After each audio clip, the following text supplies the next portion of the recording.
Hey guys, it's Albino, and we're playing on Academy, a little team deathmatch. So we're going to show you how it's done on these new maps.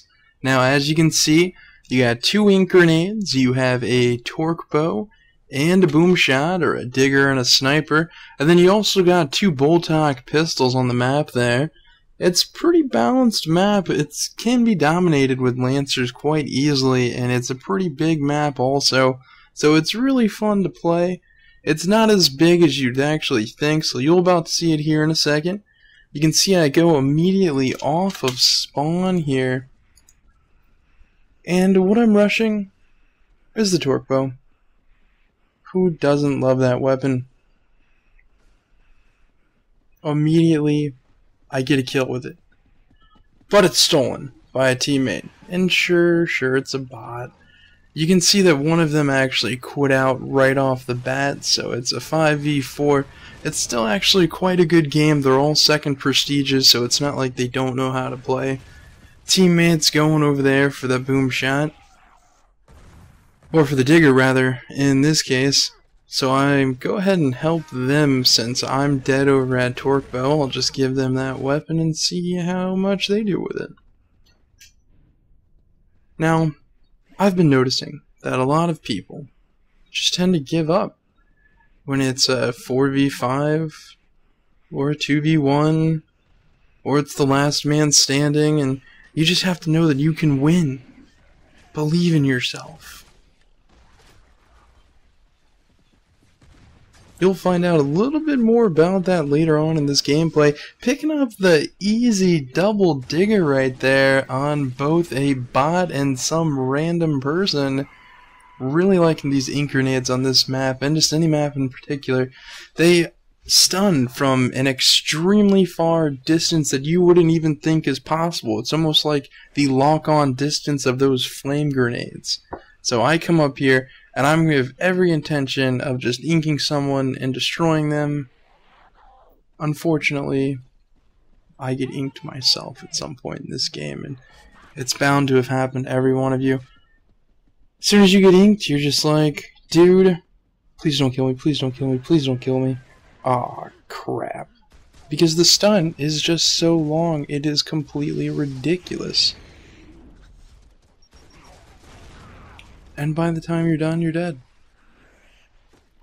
Now, a good setup on this map that I've learned, and I just completely get dominated when teams have like two people over at this torque bow side, and then two or three people over in the digger or boom shot, and then the two people who are on snipe go and occasionally run down just to safeguard them.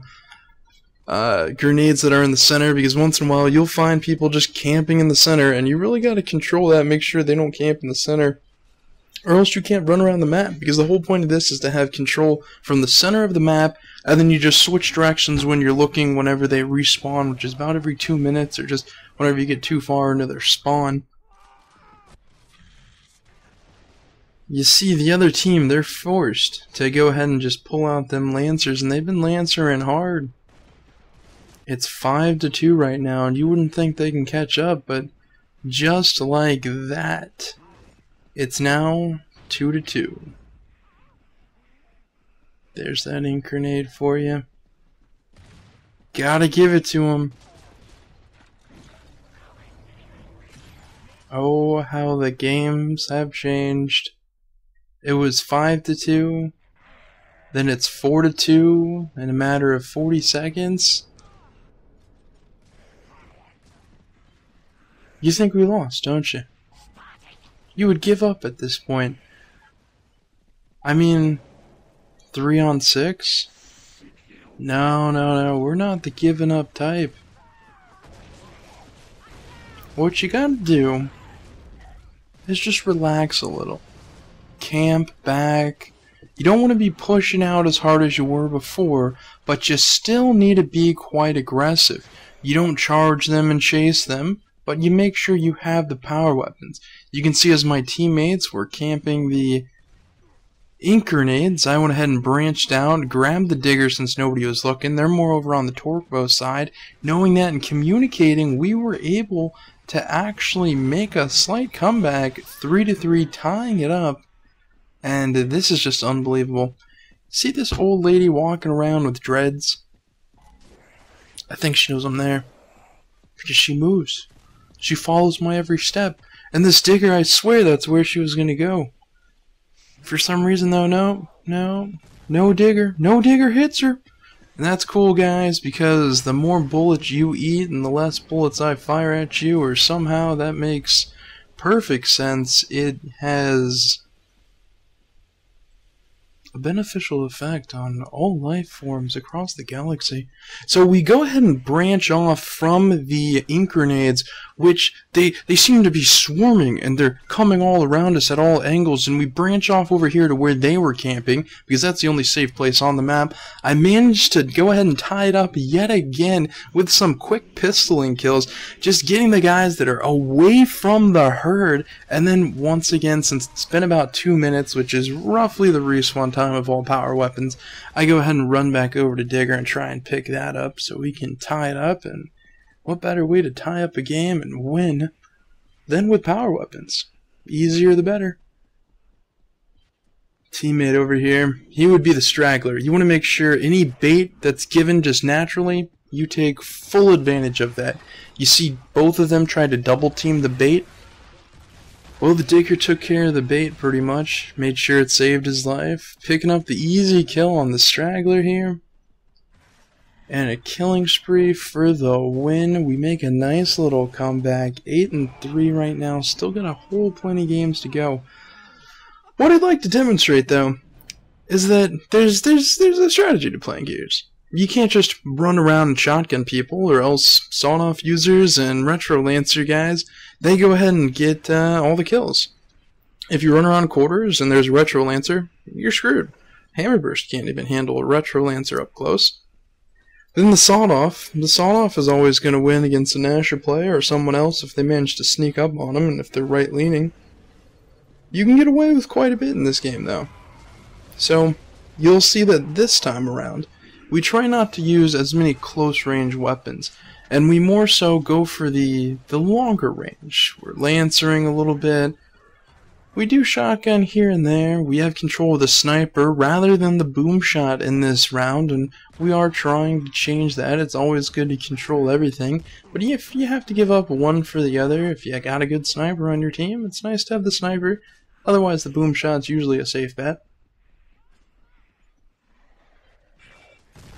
So, you'll notice when you're playing Gears that there's those guys who immediately rush to an area. It's very noticeable in King of the Hill. So they rush towards the hill, let's say. Then they go ahead and just move away from the hill ever so slightly. They camp that area, and then they blatantly lancer anybody who comes within their range. And you just get tore up, because the only way in that area is if you rush them. And you can try and do some sneaky rushing, depending on what the map is. Come up behind them. Usually a good player will spot you, though. That's when they take out shotguns, but the other people use the lancers, and you're just easily triple teamed and downed. It's really not good, but that is the point here. A good team of 4 can take on 8 or 10 players as long as the team of 4 is camped up and the 8 players keep on coming at them. And really in this game you don't have a choice. If you want to win, you are at some point going to have to push up on another team, or else it's just infinite stalemates, and he who gives in to not stalemating wins first. You'll find that sometimes everybody will be using a shotgun. You won't really see much Lancer gameplay, Retro Lancer, Hammerburst, anything. So in that case, these rules still apply. You'll still notice that people right-lean hard with a shotgun, or they go around corners and they take effect of the wall bouncing, but they don't rotary run a lot, and they don't run towards people, because then they get right-leaned on.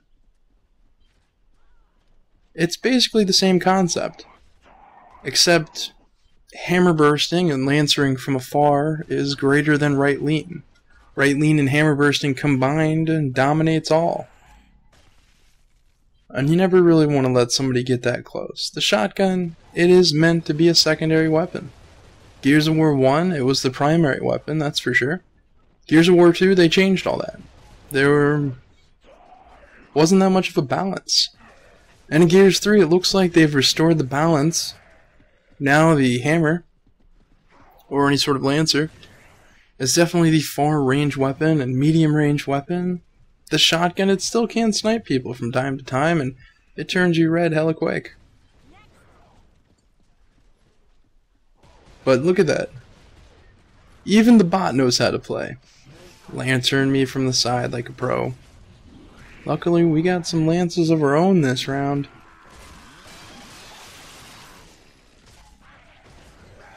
Now, I'm still not quite used to the power weapons. I am getting back into this game. I get a couple good digger kills this round, but that's probably takes about as much skill as the boom shot, in my opinion. You can get butter rolls, it seems, across the map, which is like 360 blind fires. I think there's a little bit of luck in that one. Just a little bit. But hey, got a good game here, 12-5, easily dominated the other team. And it's been Albino. Take care.